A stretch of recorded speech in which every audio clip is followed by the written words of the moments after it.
민심이 천심이다라는 그런 말이 있습니다. 무슨 뜻일까요? 하늘의 뜻이 곧 백성의 뜻이다라는 그런 말일 겁니다. 하늘의 뜻이 과연 무엇입니까? 백성들이 잘 사는 것일 것이다. 그러니 백성들이 잘 살기 원하는 그 마음이 곧 하늘의 마음일 것이다 라는 그런 의미이겠지요. 곰곰이 생각해 봅니다. 그러면 과연 민심은 천심일까요? 지난주에 경남 지역에 국회의원 보궐선거가 있었습니다. 민심을 알아보는 그런 선거였지요. 그래서 결국 그 민심이 무엇으로 드러나던가요? 저마다 각 당마다 자기들에게 유리하게 판단합니다. 무엇이 민심인지 천심인지, 민심이 무엇인지조차도 알 수 없고 천심이 무엇인지조차 알 수 없는 것 같습니다. 여론조사를 합니다. 또 선거를 합니다. 그것이 백성들의 마음일까요? 선거는 만장일치로 되어지지 않습니다. 이쪽도 저쪽도 늘 불만입니다. 선거를 민심이라고 생각하고 그것을 다시 천심이라고 생각해서 승복하는 사람이 몇 대일까요? 이를 갑니다. 그리고 다음 선거에서 반드시 이겨야지 하고 그 선거에 이길 여러 궁리들을 하는 것이 우리 인간입니다. 그렇다면 그 여론, 그 민심이라는 것이 과연 천심일까요? 아니다, 그렇지 않다라는 생각을 가집니다. 도대체 하늘의 뜻은 무엇이고 또 백성들의 뜻은 도대체 무엇일까요? 사실은 우리 스스로도 우리의 뜻이 무엇인지 잘 알지 못할 때가 참 많습니다. 왜냐하면 우리는 같은 것을 보고도 서로 다르게 보기 때문입니다. 그림을 하나 보여드리겠습니다. 어느 직선이 더 긴 직선일까요? 옆에 있는 그 삼각형을 제외하고 직선만을 볼 때 위의 직선과 밑의 직선이 어느 것이 더 길어 보입니까? 위의 것이 훨씬 더 길어 보이지요. 그러나 실제로는 같은 길이입니다. 그런데 옆에 있는 여러 가지 환경 때문에 위에 있는 것이 더 길어 보인다는 것이지요.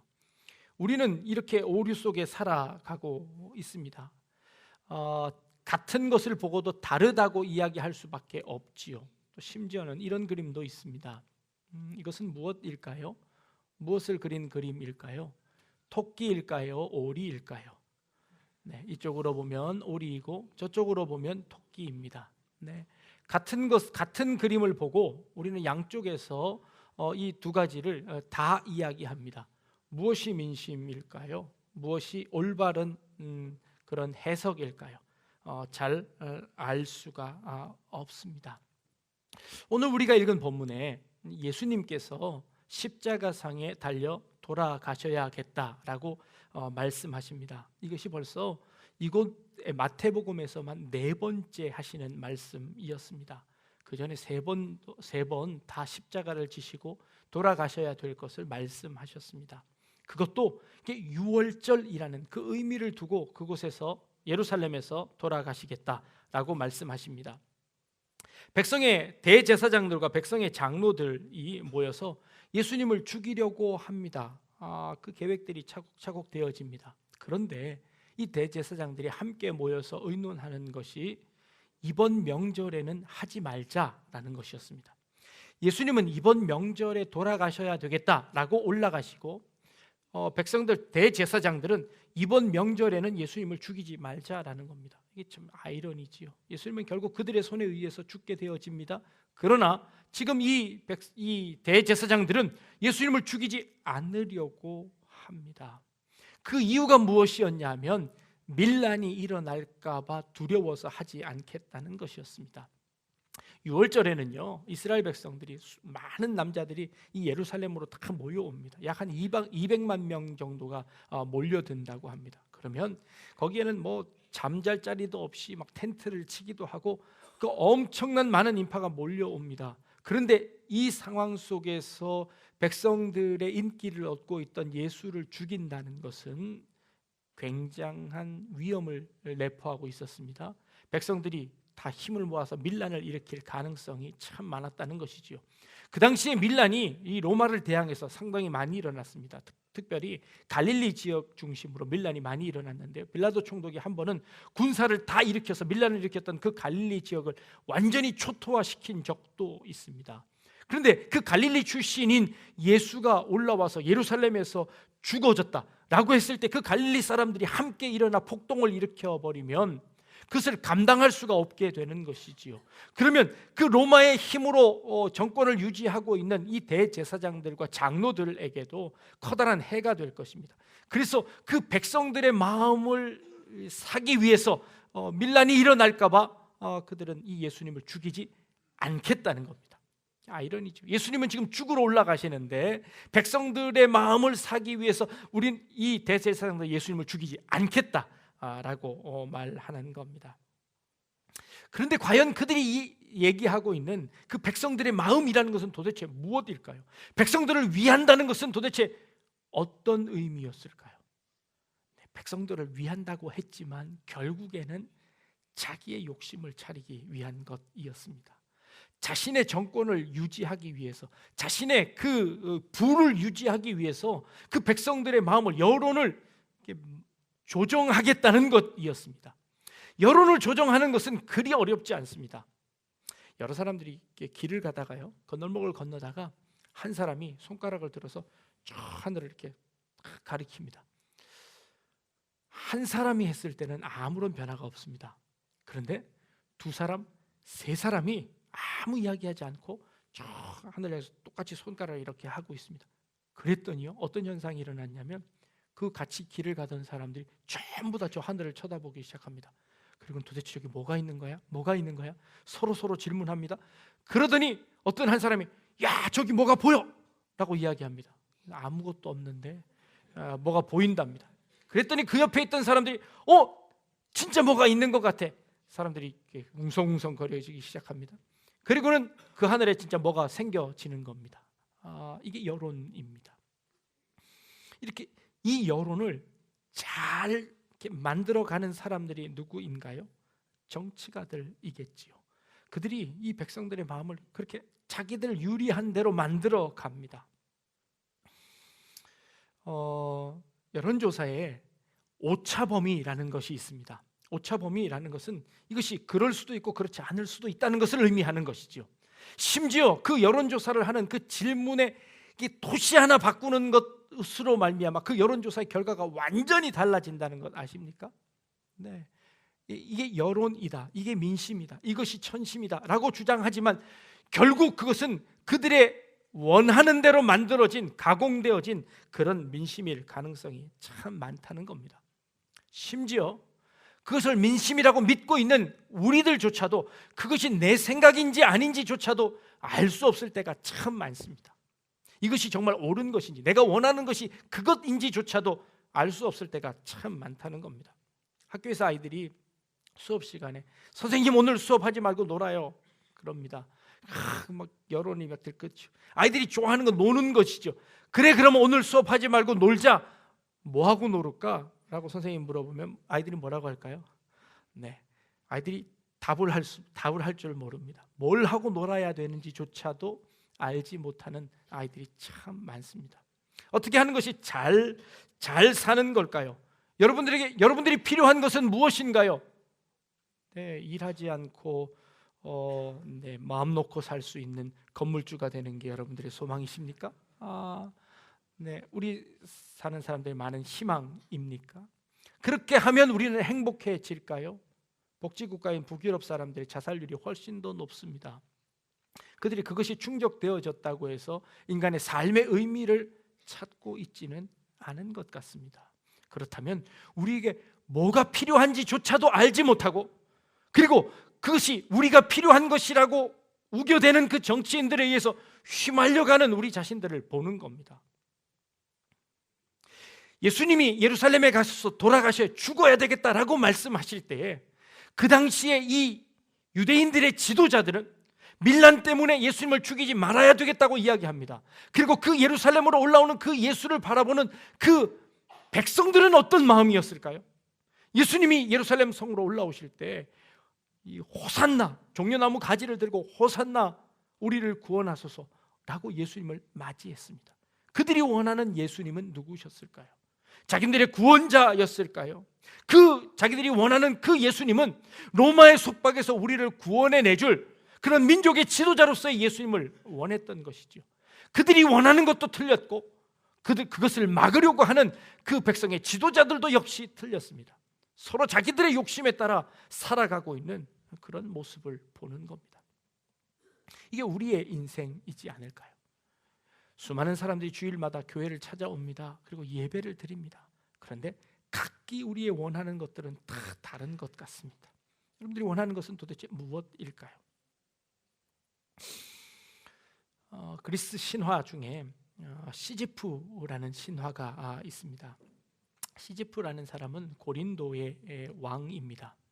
고린도의 왕인데 인간으로서는 굉장히 지혜롭고 교활한 그런 왕이었다고 합니다. 그래서 신들이 오히려 그를 미워할 만큼 그렇게 아주 똑똑한 사람이었다고 합니다. 하루는 이 시지프가 있는데 하늘에 있는 제우스 신이, 이게 로마의 신화에 나오는 이야기입니다. 제우스 신이 그 강의 신인 그 강의 신의 딸을 납치하는 그런 일들이 있었습니다. 아소포스라는 이 강의 신의 딸을 제우스가 납치를 해갑니다. 근데 그 사실을 이 뒤에 있던 시지프가 본 겁니다. 그런데 이 시지프는 자기가 다스리고 있는 그 왕에 가뭄이 들어서 물이 없습니다. 그 딸을 찾아 헤매는 아소포스에게 슬며시 다가가서 우리나라에 이 마른 땅에 물이 솟아나도록 해주면 내가 당신 딸이 어디 있는지 가르쳐 주겠노라 라고 제안을 합니다. 그러자 아소포스가 그 고린도의 땅에다가 이제 우물을 터지게 만듭니다. 그리고는 제우스가 그 딸을 데려갔다라고 하는 것을 슬며시 알려주죠. 제우스가 화가 났습니다. 그래서 이 시지푸스를 죽여야만 했습니다. 그래서 이 시지푸스를 데려다가 죽이려고 합니다. 그 사실을 알게 된 이 시지푸스가 자기 아내에게 이렇게 이야기합니다. 이 제우스가 나를 죽일 건데 내가 만약에 죽거들랑 내 시신을 무덤에 묻지 말고 그냥 길바닥에 던져 놓으시오. 그러면 내가 반드시 다시 살아날 겁니다 하고 제안을 합니다. 그리고는 정말 그 제우스에 의해서 이 시지푸스는 죽습니다. 그리고는 저 지옥에 가지요. 지옥에 간 이 시지푸스가 그 지옥의 왕인 하데스에게 이렇게 이야기합니다. 하데스님, 저 위에 한번 지상을 한번 보십시오. 내 시체가 수습도 되지 못해서 지금 그 짐승들의 먹이가 되고 있습니다. 나에게 3일만 말미를 주면 내가 올라가서 내 시신을 좀 잘 정리하고 수습하고 그리고 다시 내려오겠습니다 하고는 그렇게 애걸합니다. 그랬더니 너무 딱해서 처지가 딱해서 하데스가 이 시지푸스를 다시 땅으로 올려 보냅니다. 땅으로 올라온 이 시지푸스는 자신의 그 육체를 수습해서 잠적해 버립니다. 도망가 버립니다. 이렇게 머리가 똑똑하고 교활한 그런 시지푸스였습니다. 이 사실을 알게 된 제우스가 다시 이 시지푸스를 잡아다가 죽이려고 하는 겁니다. 그래서 그를 수소문 끝에 신들이 그를 잡습니다. 그리고는 어디로 보내나요? 다시 하데스로 보내고 거기서 형벌을 내립니다. 그 형벌이 무엇이냐면 여러분들이 잘 아는 것처럼 그림을 한번 보여주실까요? 산꼭대기에 돌을 굴려 올리는 이런 형벌을 가합니다. 저 큰 돌을, 무거운 돌을 끙끙 메고 올라가서 저 산꼭대기까지 굴려 올리게 합니다. 그리고 굴려 올리면 그 산꼭대기에는 이 돌을 정지해 놓을 만한 곳이 없습니다.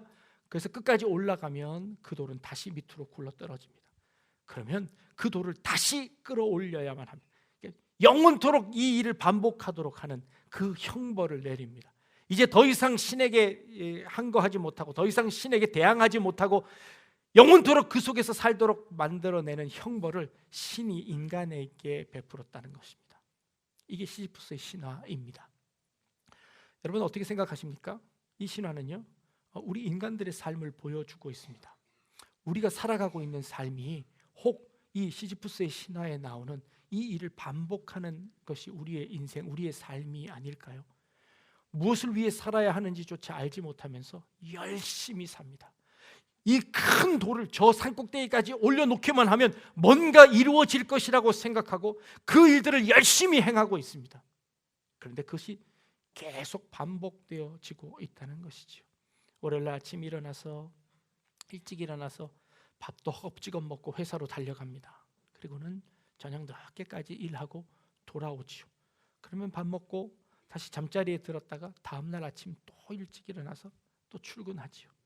그러기를 반복하지요. 그러면서 이게 인생이다라고 생각하고 살아가지요. 그것이 우리의 습관이 되어버린 것 같기도 합니다. 때로는 우리가 무엇을 위해 사는지조차도 알지 못하고 살아갑니다.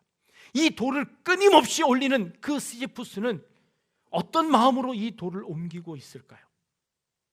신의 형벌이기 때문에 그저 우리에게 주어진 삶을 아무 생각 없이 그렇게 살아갈까요?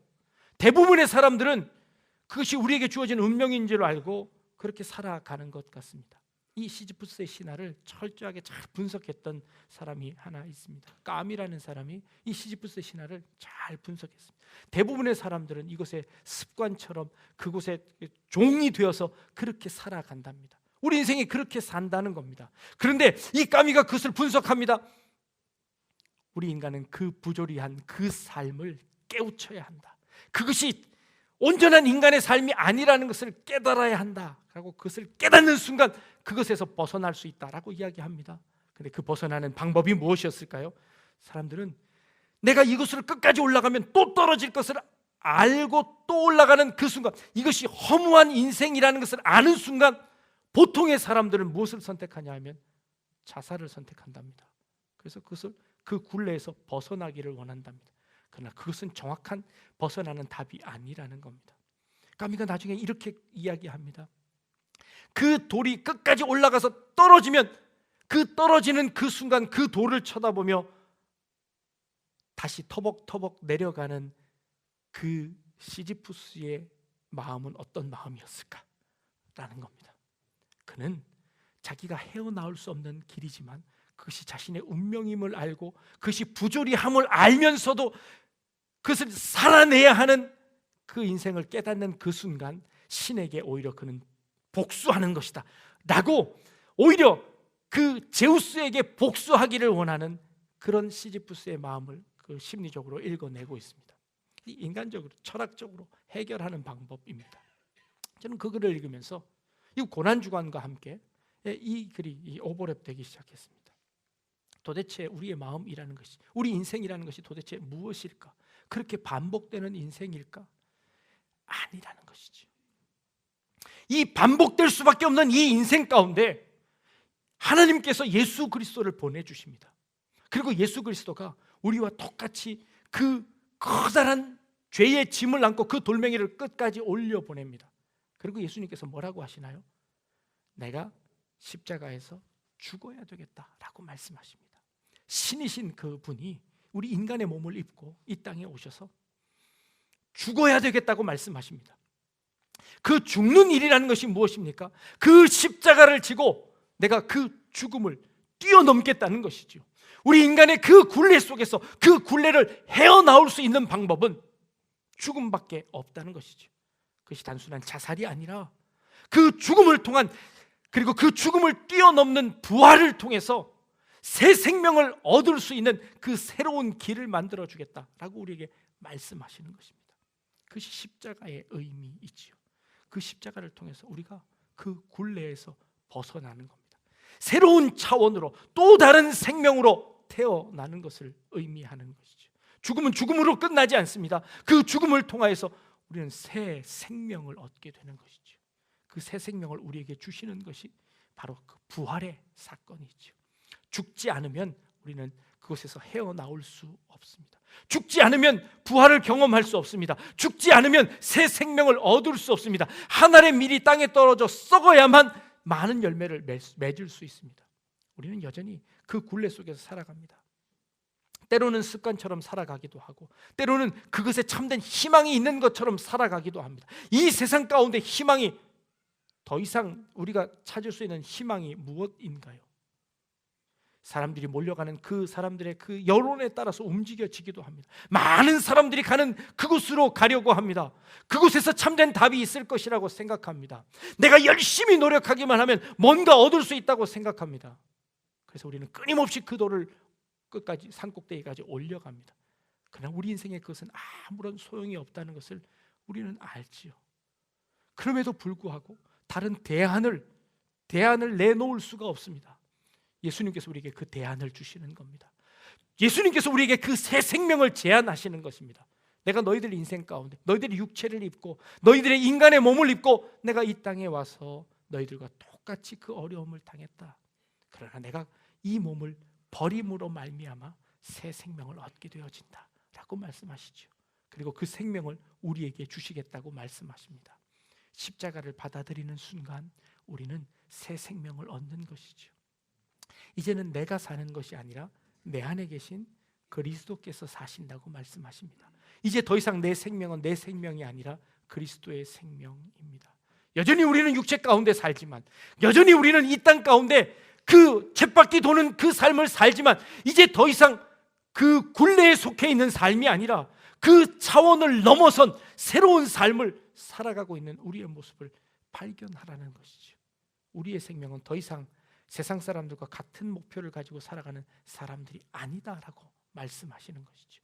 십자가의 그 능력을 올바로 깨달은 사람은, 그 부활의 능력을 올바로 깨달은 사람들은 더 이상 우리는 세상 사람들과 똑같은 삶의 방식을 살아가는 것이 아니다라고 말씀하십니다.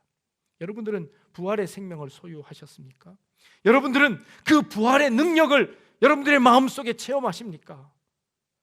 그렇다면 여러분들의 삶의 방향과 여러분들의 삶의 목표는 달라야겠죠. 세상 사람들과 똑같은 방법으로 그들처럼 똑같은 굴레에서 똑같은 돌을 저 산꼭대기로 끌어올리는 그런 삶이 아니라 예수 그리스도로 말미암은 새로운 삶을 살아가는 것입니다. 그리스도가 내 안에 있기 때문에 더 이상 그것이 나에게 어려운 것들이나 더 이상 내게 그것이 힘든 일이 아니라 그 삶 속에서 참된 생명을 찾아가는 그런 은혜의 삶을 살아가게 된다는 것이죠. 그래서 예수 그리스도는 지금 그 십자가를 지기 위해서 이 땅에 오셨습니다. 그리고 그 예루살렘으로 향하여 올라가십니다. 예루살렘에 올라가셔서 그 유월절에 그 십자가에 달려 돌아가시죠. 유월절이라는 것이 무엇입니까? 모세를 통하여서 이스라엘 백성들을 구원해 내셨던 그 하나님의 사역이 이 상징적으로 보여주는 그런 사건 아닙니까? 모든 장자들이 다 죽어져 갈 때 그 어린 양의 피를 문설주에 바른 그 집에는 죽음의 사자가 그 집을 뛰어넘어서 건너가는 것이지요. 그 죽음을 뛰어넘고 새로운 생명을 얻게 되어지는 그런 의미를 하는 그 유월절에 예수 그리스도가 십자가에 달려 돌아가심으로 말미암아 우리에게 새 생명을 허락하시는 그런 귀한 은혜의 시간이라는 것이죠. 세상 사람들은 이 밀란이 두려워서 예수를 죽이지 않으려고 합니다. 그 밀란, 이 백성들의 이 알 수 없는 이 마음을 통하여서 그 마음 때문에 그들이 휘둘렸습니다. 그러나 주님께서는 그 마음이 무엇인지, 그 삶이 무엇인지, 온전한 삶이 무엇인지를 우리에게 보여주시며 새로운 삶을 우리에게 주시는 줄로 믿습니다. 이번 고난주간을 통하여서 또 이번 부활주의를 통하여서 그 생명이 무엇인지, 그리고 그 생명을 내가 어떻게 살아나가야 하는지를 다시 한번 고민하며 세상과는 다른 모든 사람들이 가는 그 길이 아니라 새로운 생명의 길을 한 걸음 한 걸음씩 나아갈 수 있는 그런 우리 성도님들 다 되실 수 있기를 주님의 이름으로 축복합니다. 기도하겠습니다. 하나님,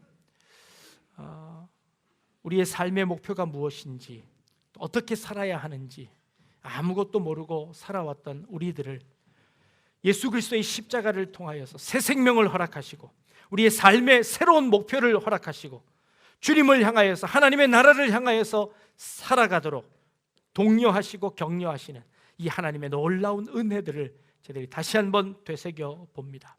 우리의 삶을 돌아보게 하시며 부활의 능력이, 십자가의 능력이 우리의 삶 가운데 살아 역사하는 그런 삶이 되어질 수 있도록 주님 우리를 붙잡아 주옵소서. 감사드리며 예수님의 이름으로 기도합니다. 아멘.